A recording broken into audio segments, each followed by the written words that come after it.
ಪ್ರಭು ಕ್ರಿಸ್ತರಲ್ಲಿ ಪ್ರೀತಿಯ ದೇವಜನರೇ, ಈ ದಿನ ಬೆಳಗಿನ ಜಾವದಲ್ಲಿ ದೇವರು ಒಂದು ಅವಕಾಶವನ್ನು ಕೊಟ್ಟಿದ್ದಕ್ಕಾಗಿ ಸ್ತೋತ್ರವನ್ನು ಸಲ್ಲಿಸೋಣ. ಪ್ರತಿದಿನವೂ ದೇವರು ಆಶೀರ್ವದಿಸಿ ಕಾಪಾಡುತ್ತಾ ನಮ್ಮನ್ನು ನಡೆಸುತ್ತಾ ಬಂದಿದ್ದಾರೆ. ಅದಕ್ಕೆ ದೇವರಿಗೆ ನಾವು ಕೃತಜ್ಞತೆಯನ್ನು ಸಲ್ಲಿಸೋಣ.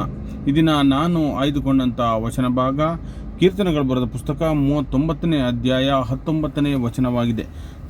ಸಜ್ಜನರಿಗಾಗುವ ಸಂಕಟಗಳು ವಿಪರೀತ, ಪ್ರಭುವನೆಲ್ಲವನ್ನು ನಿವಾರಿಸುವನು ನಿಶ್ಚಯ ಎಂಬುದಾಗಿ. ದೇವರು ನಮ್ಮನ್ನು ಎಲ್ಲ ಕಷ್ಟಗಳಿಂದ ನಮ್ಮನ್ನು ಕಾಪಾಡುವನು ಎಂಬುದಾಗಿ ಈ ವಾಕ್ಯ ನಮಗೆ ತಿಳಿಸುತ್ತದೆ.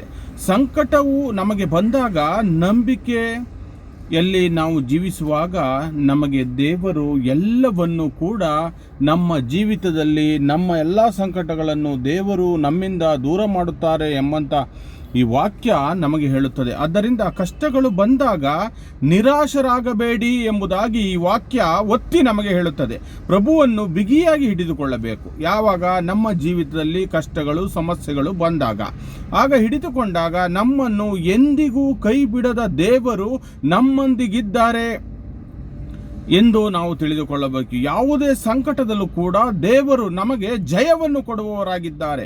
ಇದನ್ನು ನಾವು ತಿಳಿದುಕೊಳ್ಳಬೇಕು. ಏಕೆಂದರೆ ದೇವರು ನಮಗೆ ಯಾವಾಗಲೂ ಜಯದ ಮಾರ್ಗವನ್ನು ತೆರೆದುಕೊಡುತ್ತಾರೆ ಎಂಬಂಥ ನಂಬಿಕೆ, ಭರವಸೆ ನಮಗಿರಬೇಕು. ಆಗ ಮಾತ್ರ ನಾವು ನಿಶ್ಚಯವಾಗಿಯೂ ರಕ್ಷಿಸಲ್ಪಡುತ್ತೇವೆ ಎಂಬುದಾಗಿ ದೇವರ ವಾಕ್ಯ ನಮಗೆ ಹೇಳುತ್ತದೆ.